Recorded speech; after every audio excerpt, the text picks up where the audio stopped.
Hello உங்கள் நண்பன் Vijay Blackie. இப்போ வந்து பார்த்தீங்கன்னா நான் டைலர் தான் கூலி படத்தை பார்த்துருந்தேன். ரொம்ப நாள் கெஸ்ஸிங்க. என்னடா லோகேஷ் ராஜனை இதுமாரி எடுக்கிறாரு, நான் இவ்வளோ பிரச்சனை சந்திக்கிறாரு, என்னடா என்ன படம் வருமா வராதான்னு நிறைய பேர் என்ன போல எதிர்பார்த்துட்டு இருந்தோம். எதுக்கு நம்ம வெயிட் பண்ணது, இந்த நாள் வருமா அடுத்த நாள் வருமானு ரொம்ப நாள் சென்று இந்த நாள் வந்திருந்தது. உடுத்த அந்த செகண்ட்ல ஒரு சின்னதா ஒரு பார்ட் சீன் வரப்போகுதுன்னு எதிர்பார்த்து விட்ட ஒரு 1 ஹவர்ல சரியான வியூஸ் பறந்துது தள்ளுது. அப்புறம் பார்த்தா ஒரு 5 ஹவர்ல 4 மில்லியன் அடிக்குது. ஏன்டா இவ்வளவு எதிர்பார்ப்பா அப்படின்னு பார்த்தாதான் தெரியுது.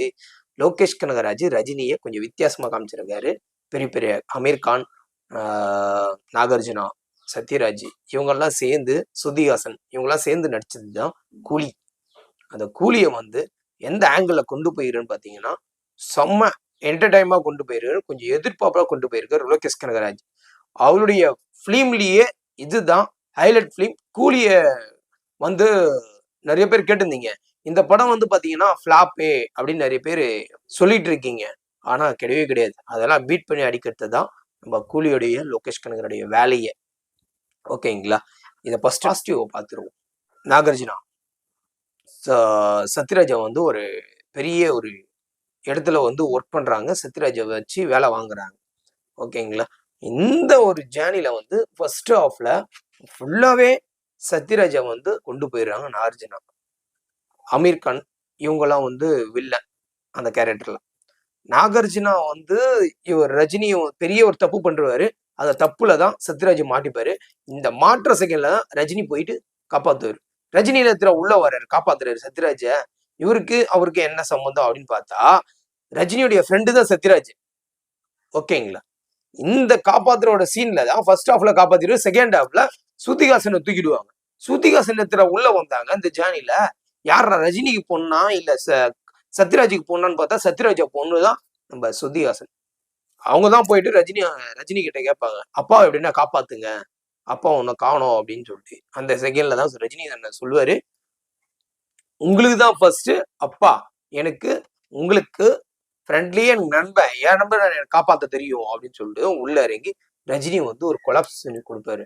இதுதான் செகண்ட் ஹாஃப்ல ஒரு ஃபர்ஸ்ட் இன்ட்ரோல் சீன் முன்னாடியே பாத்தீங்கன்னா ஒரு ரஜினியோடைய ஒரு டர்னிங் பாயிண்டே. இப்போ ரொம்ப நாள் ரஜினியை வச்சு நிறைய டைரக்டர் எல்லாம் படம் எடுத்துருவாங்க. லோகேஷ் கனகராஜ் வேற லெவல்ல காமிச்சிருக்காரு. என்ட்ரன்ஸ் சீனு நான் எதிர்பார்க்கவே இல்லை, செம்மையா இருந்தது. அதோட எஃபெக்ட்ல தான் நான் எதிர்பார்த்துட்டு டபுள் மடங்கா காட்சிது. அந்த எஃபெக்ட்ல தான் 4 மில்லியன் வியூஸ் அடிக்குது வெயிட் பண்ணதுல. ஓகேங்களா? இது எல்லாமே இருக்கட்டும், பாசிட்டிவ் நெகட்டிவ்லாம் இருக்கட்டும். எவ்வளவுதான் டைரக்ஷன் வந்து எவ்வளவு கஷ்டப்பட்டு எடுத்தாலும் நீங்க அசால்ட்டா ஒரே செகண்ட்ல கமெண்ட் பாக்ஸ்ல கமெண்ட் போயிருப்பீங்க, லோகேஷ் கனகராஜ்ல இந்த படத்துக்கு உங்களுக்கு ஃபிளாப்பான்னு கேக்குறேன். மாஸ்டர் எடுத்தான் பெரிய ஹிட்டு. ஓகேவா? நம்ம லோகேஷ் வந்து டைரக்ஷன்ல கமலஹாசனை வச்சு எடுத்தாரு, அதுவும் ஹிட்டு. ஏன்டா உங்களுக்கு எல்லாம் இந்த கொலவெறின்னு கேக்குறேன். முடிஞ்சா விருப்பம் இருந்தா பாருங்க, விருப்பம் இல்லையா முடிக்கிட்டு போயிடணும் வெளியே. சரியா? சும்மா கமெண்ட் பாக்ஸ்ல வந்து கமெண்ட் பண்ணிக்கிட்டு உங்களுடைய மாண்டேஜ் ஏத்துறதுக்கும் மற்றவங்களுடைய பேரும் புகழும் அவங்க செஞ்ச ஒர்க்கும் அதெல்லாம் வந்து பேசுற வேலையே இது. நீ ஒன்னா ஒரு பல கோடி 2 கோடியை போட்டு பட்ஜெட்ல ஒரு சின்னதா ஒரு குட்டி பிலிம் எடுத்து வெளியே காமிச்சுப்பாரு, அந்தோடைய வழி தெரியும் உனக்கு. மயிரிடம் வந்து பேசிட்டுலாம் இருக்கக்கூடாது. ஓகேவா? முடிஞ்சா பாரு, இல்லையா டோன்ட் தட்டி விட்டு போயிட்டே இரு. சொல்லவே விரும்பலையே நானே. மியூசிக் ரஜினிக்கு இறங்கி வேலை பார்த்துருக்காரு அனிருத், செம்மையா இருந்தது. நான் ரொம்ப நாள் வெயிட் பண்ணிட்டு இருந்தேன். நான் எவ்வளவு எதிர்பார்த்ததுனோ அது மாதிரிதான் நீங்களும் எதிர்பார்த்தீங்க. ஆனா படத்தை பார்த்தாதான் தெரியும் அந்த படம் வந்து ஃபிளாப்பா இல்ல எப்படி இருக்குன்னு. படத்தை பாக்குற வரைக்கும் நம்மளுக்கு ஒரு ட்விஸ்டே குத்துட்டு போயிட்டாரு லோகேஷ் கனகராஜ். அதுக்கு வெயிட் பண்ணி தான் ஆகணும். நானும் உங்களை போலதான் வெயிட் பண்றேன். நீங்க படம் டைலர் எப்படி இருக்குது, என்ன எதிர்பார்த்துட்டு இருக்கீங்க? தளபதியும் கமலஹாசனை வச்சு எடுத்த லோகேஷ் கனகராஜ் ரஜினியே இப்போ எடுத்திருக்காரு. அந்த ஒரு எஃபெக்ட் எப்படி எடுத்திருப்பாரு அப்படின்னு நீங்க தான் எதிர்பார்த்து நம்ம கமெண்ட் பாக்ஸ்ல கமெண்ட் பண்ணணும். அது நான் எதிர்பார்த்துட்டு இருக்கேன் உங்ககிட்ட இருந்து. ஓகேங்களா? மீண்டும் உங்களோட பிளாக்கி அழகா உன்னேருடைய சதிக்கு வரை. Good bye, take care.